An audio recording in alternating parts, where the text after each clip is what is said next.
تمام قسم کی حمد و ثنا اللہ رب العزت کے لیے خاص، جو تمام کائنات کا خالق مالک پروردگار ہے، اور درود و سلام ہو امام الانبیاء سید الانبیاء محمد رسول اللہ صلی اللہ علیہ وآلہ وسلم کی ذات کے اوپر، جو ہمارے پیر و مرشد، جو ہمارے رہنما ہیں۔ اللہ رب العزت کی کروڑوں رحمتیں ہوں ائمہ اور محدثین کے اوپر، جنہوں نے اس دین کو ہم تک پہنچانے میں اپنا فریضہ ادا کیا ہے۔ سرکار کے دیوانے عثمان کے کیا کہنے، سرکار کے دیوانے عثمان کے کیا کہنے، پاکیزہ مکرم اس انسان کے کیا کہنے، کرتے ہیں حیا نوری عثمان غنی تیرا، محبوب کی بدلائی اس شان کے کیا کہنے، سرکار کے دیوانے عثمان کے کیا کہنے، بردست نبی خاتم ایک شجر کے سائے میں، عثمان کے لیے بیعت رضوان کے کیا کہنے، آقا کی بشارت ہے جنت میں ہے افطاری، جنت ہے بہت نازاں مہمان کے کیا کہنے۔ میں نے آپ کے سامنے سورۃ آل عمران کی آیت تلاوت کی ہے کہ جس کے اندر اللہ رب العزت فرماتے ہیں کہ جو ہماری راہ کے اندر اپنی جان دے دیں ان کو مردہ نہ کہو بلکہ وہ زندہ ہے اور ہماری طرف سے ان کو رزق پہنچتا ہے۔ اللہ رب العزت سے دعا ہے کہ جو کچھ بیان کروں حق سچ بیان کرنے کی توفیق عطا فرمائے، اور اس کے بعد ہم سب کو حق سچ میں چلنے کی توفیق عطا فرمائے۔ آمین۔ اللہ رب العزت نے اس قرآن کی آیت کے اندر ارشاد فرمایا ہے کہ شہید کی جو موت ہے وہ کوئی عام موت نہیں، شہادت کا جو مرتبہ ہے وہ بہت بڑا مرتبہ ہے، کیونکہ حدیث کے اندر آتا ہے کہ شہید کہ خون کا قطرہ زمین پر بعد میں گرتا ہے، اللہ رب العزت اس کے گناہ جو زندگی کے ہوتے ہیں پہلے معاف فرما دیتے ہیں، اور شہادت کا وہ مرتبہ ہے کہ جس کے بارے میں اللہ رب العزت نے خود فرما دیا ہے کہ تم شہید کو مردہ نہ کہو اور نہ یہ کہو کہ وہ مردہ ہے بلکہ وہ زندہ ہے اور ہماری طرف سے رزق ملتا ہے ان کو۔ اور آج میں جس شہید کا تذکرہ کرنے جا رہا ہوں وہ مظلوم شہید جس کو 18 ذوالحجہ کو بے دردی کے ساتھ مظلومانہ طریقہ کے ساتھ شہید کیا گیا، حضرت عثمان غنی رضی اللہ تعالیٰ عنہ، کہ جس کے بارے میں 8 مرتبہ نبی کریم صلی اللہ علیہ وآلہ وسلم نے فرمایا کہ میرا عثمان جنتی ہے، اور جس کو میرے نبی کریم صلی اللہ علیہ وآلہ وسلم نے اپنی 2 بیٹیاں نکاح کے اندر دیں۔ میرے نبی کریم صلی اللہ علیہ وسلم کی جب پہلی بیٹی کا انتقال ہوا تو عثمان رو رہے ہیں، میرے نبی پاک صلی اللہ علیہ وسلم پوچھتے ہیں عثمان کیوں روتا ہے؟ حضرت عثمان غنی فرماتے ہیں سونیا، پہلے جب میں آتا تھا تو لوگ کہتے تھے کہ عثمان نبی کا داماد جا رہا ہے، اب وہ رشتہ ختم ہو گیا ہے۔ میرے نبی فرماتے ہیں عثمان رونے کی وجہ تو بتا، رونے کی کوئی وجہ نہیں، اللہ نے جبرائیل کو بھیجا ہے، اللہ نے جبرائیل کو بھیج کر یہ کہا ہے کہ جبرائیل جا کر میرے نبی کریم کو فرما دے کہ اللہ کریم کہتا ہے کہ اپنی دوسری بیٹی کا بھی رشتہ عثمان کو عنایت فرما دے۔ اور حافظ ابن کثیر البدایہ میں لکھتے ہیں کہ تاریخ نے وہ وقت بھی دیکھا جب میرے نبی کی دوسری صاحبزادی کا انتقال ہو گیا تو نبی کریم صلی اللہ علیہ وسلم عثمان کے سر پہ ہاتھ رکھ کے فرما رہے ہیں عثمان غمگین نہ ہو، اللہ کی قسم اگر میری 40 بیٹیاں ہوتی اور وہ فوت ہو جاتی تو میں ایک کے بعد دوسرے ان کا نکاح تیرے ساتھ کر دیتا۔ اور آج میں جس شہید کا تذکرہ کرنے جا رہا ہوں، اللہ نے قرآن میں فرمایا وَلَا تَحْسَبَنَّ الَّذِينَ قُتِلُوا فِي سَبِيلِ اللَّهِ أَمْوَاتًا، کہ جو لوگ میری راہ میں شہید کر دیے جائیں ان کو مردہ نہ کہو۔ اور آج میں تم کو ایک ایسا مظلوم دکھانے جاتا ہوں، ایک ایسا مظلوم انسان جو کہ ممبر کے اوپر خطبہ دے رہا ہے، جس کے اوپر پھول کی پتیاں نچھاور نہیں ہو رہی، جس کے اوپر پیسے نہیں پھینکے جا رہے ہیں، وہ مظلوم انسان جو کہ نبی کے ممبر کے اوپر 12 سال تک خطبہ ارشاد فرماتے رہے، وہ مظلوم سیدنا عثمان غنی خطبہ ارشاد دے رہے ہیں۔ خطبے کے دوران باغی اٹھتے ہیں، اٹھ کر میرے نبی کے داماد حضرت عثمان غنی کو پتھر مارنا شروع کر دیتے ہیں۔ میرے نبی کے داماد کو کہتے ہیں اے عثمان غنی ہم تیرا خطبہ نہیں سننے گے، اے عثمان غنی ہم تجھے اس مسجد نبوی میں خطبہ نہیں دینے دیں گے، اے عثمان غنی ہم تجھے اس مسجد نبوی میں نماز ادا کرنے نہیں دیں گے۔ میرے عثمان غنی کو باغیوں نے پتھر مار کر میرے نبی کے داماد کو سر پہ پتھر لگا، بے ہوش ہو گئے، نیچے گر پڑے۔ اور اسلامی حکومت کے اندر یہ ہوتا ہے کہ جو حکمران ہو وہی امام ہوتا ہے، وہی خطیب ہوتا ہے۔ میرے عثمان امام بھی ہیں، خطیب بھی ہیں اور حکمران بھی، لیکن یہ جو باغی ہیں میرے عثمان کو خطبہ دینے کی اجازت نہیں دے رہے، نماز پڑھانے کی اجازت نہیں دے رہے، آپ کو خطبہ سننے کے لیے تیار نہیں۔ اور میرے عثمان کی دور حکومت کے اندر اسلام میں جتنی ترقی کی شاید کسی کے دور کے اندر کی ہو۔ صحابہ کہتے ہیں کہ ہم نے اتنی ترقی کی کہ افریقہ تک فتح کر دیا، اور ہم نے کہا کہ اے اللہ اگر ہمیں معلوم ہو کہ اس سمندر کے آگے بھی زمین ہے تو ہم اس سمندر کے اندر سے گھوڑے دوڑا کے اس جگہ جائیں اور تیرے دین کی سربلندی کا پرچار کریں۔ پوری دنیا میں اسلام کا جھنڈا لہرا دیا، مگر آج اس خطیب کو ممبر کے اوپر پتھر پڑ رہے ہیں، اس کو گالیاں نکالی جا رہی ہیں، عثمان بے ہوش ہو کر زمین پر گر پڑتے ہیں، دارالخلافہ میں لے کر جاتے ہیں۔ میرے عثمان کو جب ہوش آتی ہے تو پوچھتے ہیں مدینے والے ٹھیک ہیں؟ میرے عثمان کو فکر لاحق ہو گئی کہ کہیں میری وجہ سے مدینے کے اندر خون خرابہ تو نہیں کیا جا رہا۔ میرے عثمان کو فکر کیوں لاحق ہو گئی؟ کیونکہ میرے نبی نے فرمایا تھا عثمان تیری وجہ سے مدینہ میں خون خرابہ نہ ہو۔ اور میرے عثمان اپنے گھر کے اندر مقید ہیں، 11 دن گزر گئے۔ میرے عثمان گھر کی چھت پر آ کر کہتے ہیں، اعلان کرتے ہیں کہ لوگوں تمہارے درمیان فلاں صحابی موجود ہے، حضرت علی تم میں موجود ہیں؟ جواب ملتا ہے حضرت علی موجود ہیں۔ فرماتے ہیں کہ آج 11 دن گزر گئے، مجھ پر پانی بند ہے، مجھ پر کھانا بند ہے، 11 دن گزر گئے، پانی کی ایک بوند تک نہیں ملی۔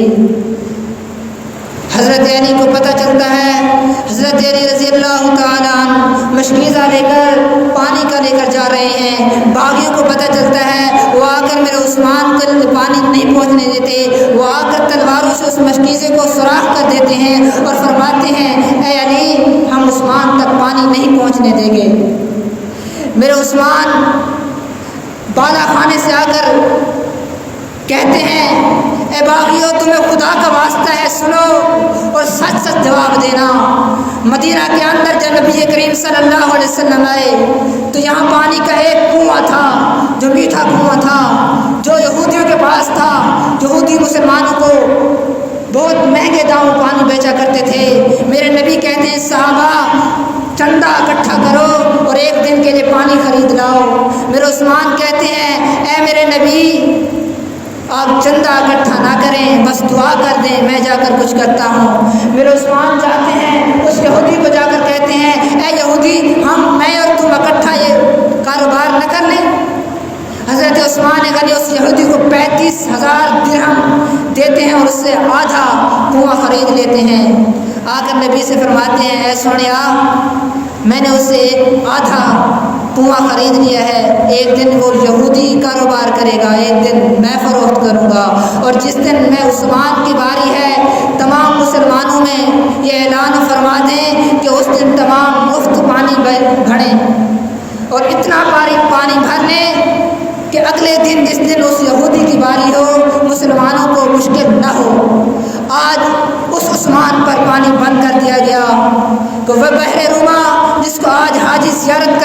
جاتے ہیں۔ اور تاریخ الخلفاء میں لکھا ہوا ہے کہ حضرت ابوبکر صدیق رضی اللہ تعالیٰ عنہ کا دور تھا، قحط پڑ گیا۔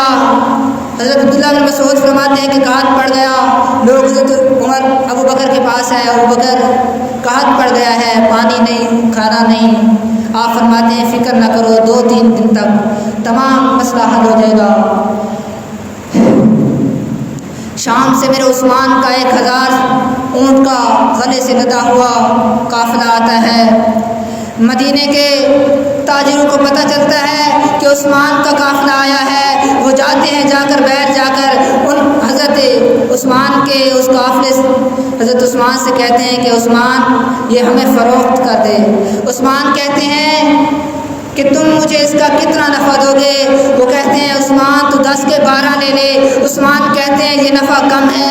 وہ کہتے ہیں 10 کے 14 لے لو۔ عثمان کہتے ہیں یہ نفع بھی کم ہے۔ وہ کہتے ہیں عثمان 10 کے 18 لے لو۔ عثمان کہتے ہیں یہ بھی کم ہے۔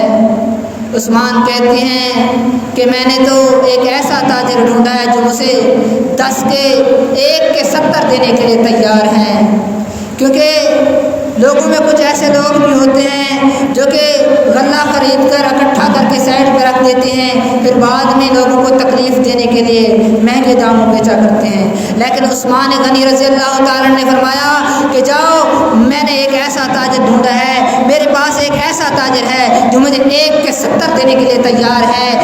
تاجر کہتے ہیں کہ ہم واپس آ گئے، ہم نے کہا دیکھیں تو صحیح وہ کون سا تاجر ہے جو عثمان کو 1 کے 70 دینے کے لیے تیار ہے۔ راتوں رات وہ غلے سے بھرے ہوئے قافلے آ جاتے ہیں، عثمان کے گوداؤں میں آ جاتے ہیں، اور اعلان کرنے والا اعلان کرتا ہے۔ کیا اعلان کرتا ہے کہ اے مدینہ کے مجبوروں، فقیروں، قحط کے مارے ہو، آج عثمان کا گودام تمہارے لیے کھلا ہے، جتنا جس کی ضرورت ہے مفت اٹھا لے۔ وہ تاجر کہتے ہیں کہ واقعی اس سے بڑھ کر، ہم سے بڑھ کر اس کو اور جو دینے والا ہے وہ اللہ کی ذات ہی ہے، ہم نہیں۔ عثمان فرماتے ہیں اے باغیوں، میں نے بحر روما کا کنواں خریدا، مجھے پانی نہیں پینے دیتے۔ پھر اسی طرح مسجد نبوی کا واقعہ یاد ہوگا کہ مسجد نبوی کی جگہ تنگ ہو گئی، نمازی زیادہ ہو گئے، میرے عثمان نے مسجد نبوی کی جگہ خرید کر دی تاکہ مسلمانوں کو دقت نہ آئے۔ لیکن آج وہی عثمان غنی ہے جس کو مسجد نبوی میں نماز پڑھنے کی اجازت نہیں، تمام باغی کو اجازت ہے، ہر کوئی آ سکتا ہے، جو نہیں آ سکتا وہ میرے عثمان ہے جنہوں نے مسجد نبوی کی جگہ خرید کر دی۔ فرماتے ہیں باغی سن لو، میں نے اس مسجد نبوی کی جگہ خرید کر دی، لیکن آج مجھے اس مسجد نبوی میں نماز پڑھنے کی اجازت نہیں ہے۔ آپ صلی اللہ علیہ وسلم نے دعا کی تھی، جب میرے عثمان نے وہ جگہ خرید کر دی تو آپ نے دعا کی، اے اللہ میں عثمان سے راضی ہوں، تو بھی عثمان سے راضی ہو جاؤ۔ اور جامع ترمذی میں ایک واقعہ لکھا ہوا ہے کہ ایک مرتبہ ایک آدمی مر گیا تو صحابہ اے اللہ کے رسول، آپ نے اس آدمی کا جنازہ پڑھانا ہے۔ آپ علیہ الصلوۃ والسلام نے فرمایا ٹھیک ہے، اس کا جنازہ پڑھاؤں گا۔ جنازہ تیار ہو گیا، آپ نے فرمایا صف درست فرماؤ، میں نے اس کا جنازہ پڑھانا ہے۔ جب جنازہ پڑھانے لگے تو آپ علیہ الصلوۃ والسلام نے پوچھا اے میرے صحابہ ذرا مجھ کو یہ تو بتاؤ یہ شخص کون ہے، کہاں سے ہے، کون سے قبیلے سے ہے؟ بتایا گیا یہ فلاں شخص ہے، فلاں قبیلے سے ہے۔ میرے نبی نے فرمایا اس مردود کو یہاں سے لے جاؤ، میں اس کا جنازہ نہیں پڑھتا۔ آپ نے اس مردود کا شخص کا جنازہ کیوں نہیں پڑھا؟ آپ نے فرمایا یہ وہی شخص ہے جس نے میرے عثمان کو گالیاں دی۔ صحابہ کہتے ہیں اللہ کے نبی آپ تو منافق کا جنازہ پڑھنے کے لیے تیار ہیں، لیکن اس کا جنازہ کیوں نہیں پڑھ رہے؟ آپ فرماتے ہیں کہ اس نے میرے عثمان کو گالیاں دیتا تھا، یہ عثمان کے خلاف تھا، عثمان کو گالیاں دیتا تھا، میں اس کا جنازہ نہیں پڑھوں گا۔ آپ فرماتے ہیں ہاں میں منافق کا جنازہ پڑھنے کے لیے تیار ہوں، اگر مجھے پتہ چل جائے کہ اللہ رب العزت میرے 72 مرتبہ استغفار کرنے سے منافق کو بخش دے تو میں 72 مرتبہ منافق کا جنازہ پڑھنے کے لیے تیار ہوں، مگر اس شخص کا جنازہ نہیں پڑھوں گا جو میرے عثمان کو گالیاں دیتا ہے۔ اور یہی عثمان ہے جس کو مسجد نبوی میں نماز نہیں پڑھنے دیا جا رہا۔ اور غزوہ تبوک کا واقعہ یاد ہوگا جب میرے نبی کریم صلی اللہ علیہ وسلم نے فرمایا کہ جو شخص غزوہ تبوک کے لیے مدد کرے گا میں اس کی جنت کی ضمانت دیتا ہوں۔ میرے عثمان کو پتہ چلتا ہے، میرے عثمان جاتے ہیں 900 گھوڑے، 1000 دینار اور 900 اونٹ اور 1000 دینار اور 100 اونٹ آ کر پیش کرتے ہیں۔ میرے نبی منبر پر بیٹھے ہیں، میرے عثمان پتہ ہے کیا کرتے ہیں؟ 5 کلو سونے کے تولے، 5 کلو سونے کے سکے میرے نبی کی جھولی میں ڈال دیتے ہیں۔ میرے نبی ان سونے کے سکوں کو اپنے ہاتھ سے کبھی ادھر کرتے ہیں، کبھی ادھر کرتے ہیں اور فرما رہے ہیں ما ضر عثمان ما عمل بعد اليوم، آج کے بعد عثمان اگر کوئی عمل نہ بھی کرے عثمان جنتی ہے۔ صحابہ کہتے ہیں ہم دیکھتے جا رہے ہیں، میرے نبی فرما رہے ہیں پہلے روما خرید کر دیا تو میرے عثمان نے دیا، مسجد جنت البقیع کا جگہ خرید کر دی میرے عثمان نے دی، مسجد نبوی کی جگہ خرید کر دی میرے عثمان نے دی، اور فرما رہے ہیں کہ آج کے بعد اگر میرا عثمان عمل نہ بھی کرے تو وہ جنتی ہے۔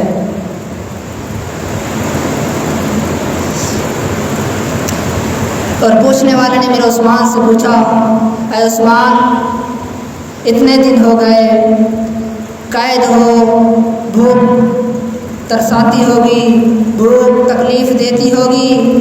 میرے عثمان نے کہا ہاں دیتی ہے۔ تو پھر کہا کیا کرتے ہو؟ میرے عثمان نے کہا جب مجھے بھوک لگتی ہے میں رب کا قرآن پڑھنا لگ جاتا ہوں، میرے رب کے قرآن میری بھوک ختم کر دیتا ہے، اور جب پیاس لگتی ہے تو روزہ رکھ لیتا ہوں، روزہ میری پیاس کو ختم کر دیتا ہے۔ 39 دن گزر گئے، میرے عثمان تک ان باغیوں نے پانی کی ایک بوند تک نہ پہنچنے دی۔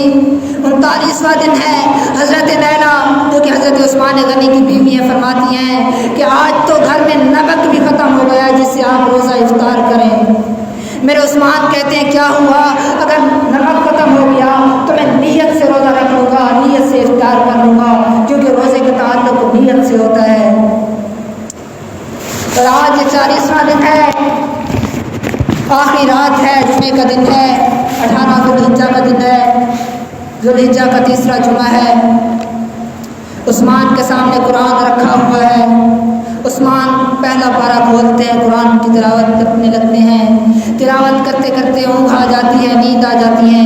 حضرت بی بی نینا فرماتی ہیں کہ میں نے سمجھا شاید عثمان فوت ہو گئے، میں نے جا کر ہلایا تو آپ نے اور پوچھا کہ کیا بات ہے، کمزور پڑ گئے ہو، بھوک سے کمزور پڑ گئے ہو کہ بیٹھ کر قرآن نہیں پڑھ سکتے؟ میرے عثمان فرماتے ہیں کہ مجھے نیند آ گئی تھی، میرے خواب میں میرے نبی آئے، مجھے فرماتے ہیں عثمان آج تیرے تکلیف کے دن ختم، آج تیری افطاری میرے ہاں جنت کے اندر ہوگی۔ عثمان کہتے ہیں کہ آج ظلم کے دن ختم ہو گئے۔ پھر فرماتے ہیں کہ مجھے پاجامہ والا لباس پہنا دو تاکہ میرا شرمگا، تاکہ میری حیا باقی رہ سکے، کیونکہ حضرت عائشہ صدیقہ طیبہ طاہرہ رضی اللہ تعالیٰ عنہ سے روایت ہے کہ نبی کریم صلی اللہ علیہ وسلم ان کے ہاں تھے تو آپ کی پنڈلی سے کپڑا ہٹا ہوا تھا۔ حضرت ابوبکر صدیق آئے تو میرے نبی ویسے بیٹھے رہے، حضرت عمر فاروق آئے میرے نبی ویسے بیٹھے رہے، حضرت عثمان غنی آئے تو میرے نبی نے جلدی جلدی وہ کپڑا ٹھیک کیا۔ امی عائشہ صدیقہ طیبہ طاہرہ رضی اللہ تعالیٰ عنہ پوچھتی ہیں میرے نبی، میرے سر کے تاج، میرے بابا آئے آپ ویسے بیٹھے رہے، عمر فاروق آئے آپ ویسے بیٹھے رہے، جب حضرت عثمان غنی آئے تو آپ نے کپڑا ٹھیک کیوں کیا؟ فرماتے ہیں عائشہ جس سے اللہ کے فرشتے حیا کرتے ہیں مجھ محمد صلی اللہ علیہ وسلم کو بھی حیا آتی ہے، اس لیے فرمایا کہ اے نیلا مجھے پاجامہ والا کپڑا پہنا دو۔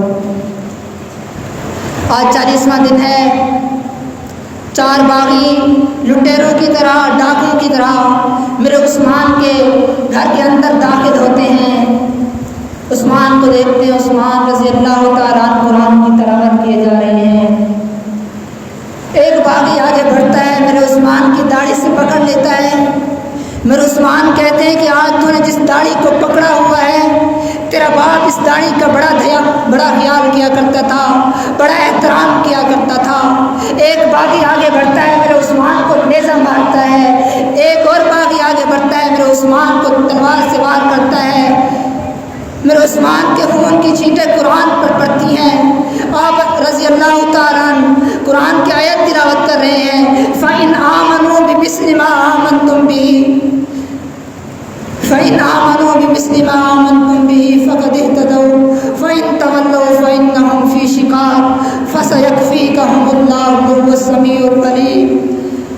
عثمان تیرے لیے تیرا اللہ ہی کافی ہے۔ میرے عثمان کہتے ہیں کہ میں نے اپنے نبی کے مدینے کے اندر خون خراب برداشت نہ کیا، اپنی جان کا نذرانہ پیش کر دیا، یہاں تک کہ شام سے گورنر نے پیغام بھیجا تھا۔ ایک صحابی چٹھی لے کر بیٹھے ہوئے تھے کہ عثمان آپ اجازت دے دے 6000 وہاں فوج تیار بیٹھی ہے، ان بھاگوں کا کلا کما کر دیں، کیونکہ یہ حج کے دن تھے، معتبر صحابہ حج کے لیے گئے ہوئے تھے اور باغیوں نے مدینہ پر قبضہ جما لیا تھا۔ میرے عثمان کہتے ہیں نہیں، میرے نبی نے مجھے کہا تھا عثمان تجھے اللہ قمیض پہنائے گا اور باغی یہ قمیض تجھ سے چھیننا چاہیں گے، کبھی اتارنا مت، اور ہاں تیری وجہ سے مدینہ کے اندر خون خرابہ نہ ہو۔ میرے عثمان کہتے ہیں نہیں۔ اور اسی طرح حضرت عبداللہ بن زبیر جیسے ہیرے، حضرت عبداللہ بن عمر جیسے ہیرے، حضرت حسن اور حسین جیسے شہزادے ہاتھوں میں تلوار لیے ہوئے کھڑے ہیں، فرماتے ہیں اے خالو عثمان آپ اجازت تو دے دے، ہم ان باغیوں کا کلا کما کر کے رکھ دے۔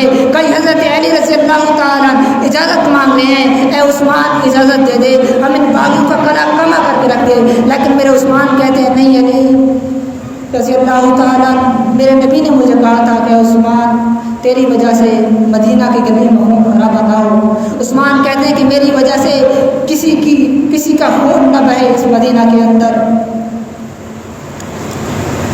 یہ تھے میرے عثمان رضی اللہ تعالیٰ جس کو باغیوں نے بڑی بے دردی کے ساتھ، بڑی بے رحمی کے ساتھ شہید کیا۔ اور کوئی آ کر پیغام دیتا ہے کہ عثمان شام میں چلے جائیں، مصر میں چلے جائیں۔ عثمان کہتے ہیں کہ شام میں کیا ہے، مصر میں کیا ہے؟ کہتے ہیں عثمان تیرے حامی موجود ہیں، فوج موجود ہے، تجھے چاہنے والے موجود ہیں۔ عثمان کہتے ہیں سب کچھ ہوگا مگر یہ تو بتاؤ میرے نبی کا روزہ بھی ہوگا؟ کہتے ہیں نہیں۔ میرے عثمان کہتے ہیں میں نبی کا روزہ چھوڑ کر نہیں جا سکتا۔ فرماتے ہیں جب میں نبی کے روزے کی طرف دیکھتا ہوں مجھے آنکھوں کو ٹھنڈک محسوس ہوتی ہے، میں مسجد نبی کو دیکھتا ہوں مجھے اطمینان ملتا ہے۔ اللہ رب العزت سے دعا ہے کہ اللہ ہم سب کو مدینے کی دیدار نصیب فرمائے، روزے اطہر کا دیدار نصیب فرمائے۔ اور بابا جی سمسام کیا فرماتے ہیں؟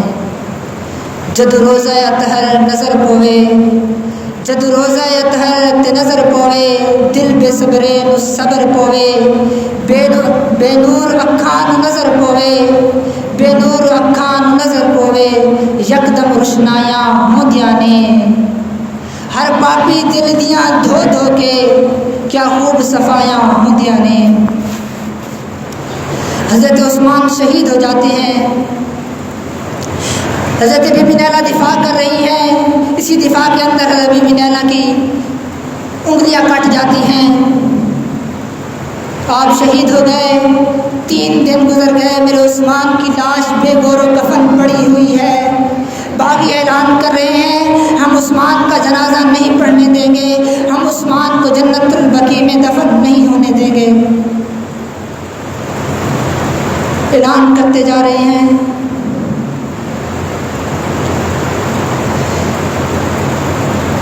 وہ عثمان جس نے حضرت فاطمہ الزہرا رضی اللہ تعالیٰ عنہ کے لیے جہیز کا بندوبست فرمایا۔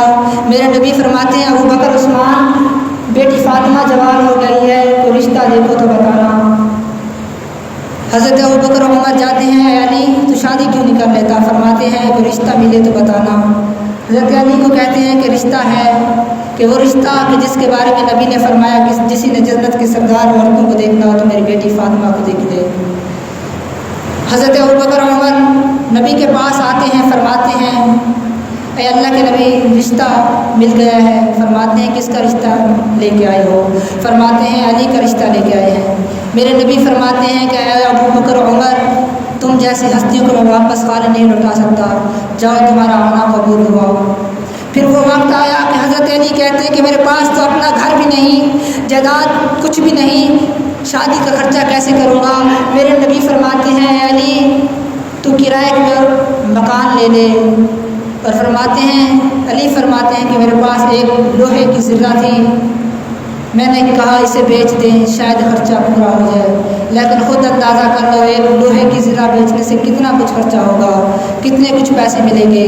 حضرت ابوبکر و عمر فرماتے ہیں کہ ہم نے کہا اس زرے کی کتنی قیمت ہوگی، کون دے گا اس کی اتنی قیمت؟ فرماتے ہیں ہم نے سوچا حضرت عثمان سے بڑھ کر اس کی سب سے زیادہ قیمت دینے والا اور کوئی نہیں۔ حضرت ابوبکر وہ زرہ لے کر عثمان کے گھر جاتے ہیں، دروازہ کھٹکھٹاتے ہیں، پوچھتے ہیں کون؟ آپ فرماتے ہیں ابوبکر عمر فرماتے ہیں آپ کیا ہے؟ فرمایا سنیا علی کی شادی ہونے لگی ہے۔ عثمان کہتے ہیں میرے لیے کیا حکم ہے؟ فرماتے ہیں یہ زرہ لے کر آئے ہیں، فروخت کرنی ہے۔ حضرت عثمان کہتے ہیں بتاؤ اس کی قیمت کیا ہونی چاہیے؟ ابوبکر فرماتے ہیں کہ آپ خود ہی سوچ لیں کتنی قیمت ہونی چاہیے۔ حضرت عثمان نے 450 درہم اس لوہے کی زرہ کو دیے۔ پھر ایک شیعہ مورخ حضرت ابوبکر کی بغض کے اندر لکھتا ہے کہ حضرت ابوبکر ڈر کے بھاگ گئے کہ کہیں عثمان واپس نہ بلا لے کہ زیادہ پیسے دے دیے ہیں۔ پھر تاریخ کا کرنا ہوا، ایسا ہی ہوا۔ اس نے عثمان رضی اللہ عنہ نے فرمایا اے ابوبکر ذرا ادھر واپس آ۔ پھر کیا کیا عثمان نے؟ فرمایا یہ 450 درہم ہے یہ بھی لے جا، اور یہ زرہ ہے یہ بھی لے جا، 450 درہم لے کر جا۔ اور میرے عثمان فرماتے حضرت علی کی شادی ہوگی، میرا سونا محبوب میرے نبی خوش ہو جائیں گے، اور یہ زرہ لے کر جا علی کو دے دینا، اللہ کی راہ میں جہاد کرے گا، میرا اللہ خوش ہو جائے گا۔ اس عثمان کو ان باغیوں نے کیا کیا؟ جنازہ نہیں پڑھنے دے رہے۔ 3 دن گزر گئے، میرے عثمان کی لاش بے گور و کفن پڑی ہوئی ہے۔ 3 دن کے بعد میرے مصطفیٰ کے 13-17 صحابی کوشش کرتے ہیں، میرے عثمان کا جنازہ اٹھا کر لے جاتے ہیں رات کی تاریکی کے اندر۔ بی بی نیلہ فرماتی ہیں میرے عثمان کا جنازہ میرے نبی کے روزے کی طرف سے لے کر جانا۔ میرے عثمان کا جنازہ جا رہے ہیں، باغی نے کیا کیا؟ پتھر اٹھا کر میرے عثمان کے جنازے کے اوپر مارنے لگے۔ فرماتے ہیں ہم جنازہ نہیں پڑھنے لگے، لیکن 13-17 صحابہ مسجد قبرستان جنت البقیع کے ایک طرف درختوں کا ایک جھنڈ ہے، جہاں جا کر حضرت جبیر بن مطعم کی امامت کے اندر میرے نبی کے داماد کا جنازہ پڑھتے ہیں، اور وہیں جنت البقیع میں میرے نبی کے صحابی کو دفن نہیں ہونے دیا۔ جس جنت البقیع کی جگہ خرید کر عثمان نے دی، اس کو جنت البقیع میں دفن نہیں ہونے دیا، اسی درختوں کے جھنڈ کے اندر میرے نبی کے داماد کو دفن کیا۔ اور اللہ نے اعلان فرما دیا وَلَا تَحْسَبَنَّ الَّذِينَ قُتِلُوا فِي سَبِيلِ اللَّهِ أَمْوَاتًا، کہ جو اللہ کی راہ میں شہید ہو جائے اس کو مردہ نہ کہو۔ اور اسی کے اوپر کسی شاعر نے کیا خوب نظم لکھی ہے، عثمان تیرے وانگوں مظلوم اور کوئی نہ، عثمان تیرے وانگوں مظلوم اور کوئی نہ، 40 دناں دا پیاسا مخدوم اور کوئی نہ، جنہ شہید کیتا ہٹولا ابن سبادہ، جنہ شہید کیتا ہٹولا ابن سبادہ، ہے شان رب ودایا عثمان با حیادہ،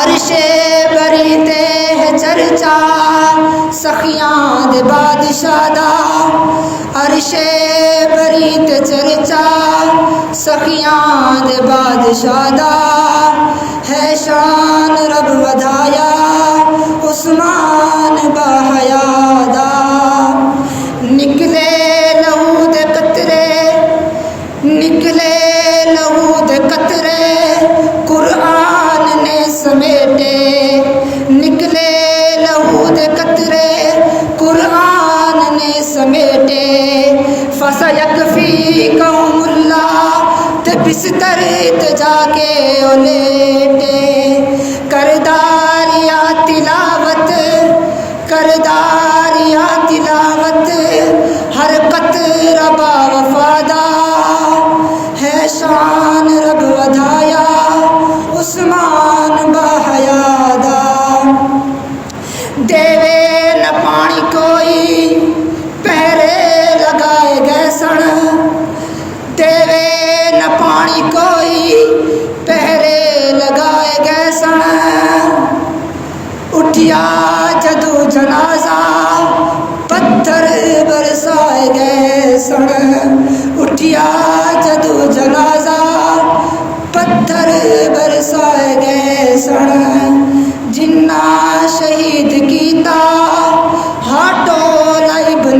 فرمادا ہے شان رب ودایا عثمان باحیادا عثمان تیرے وانگوں مظلوم اور کوئی نہ 40 دناں دا پیاسا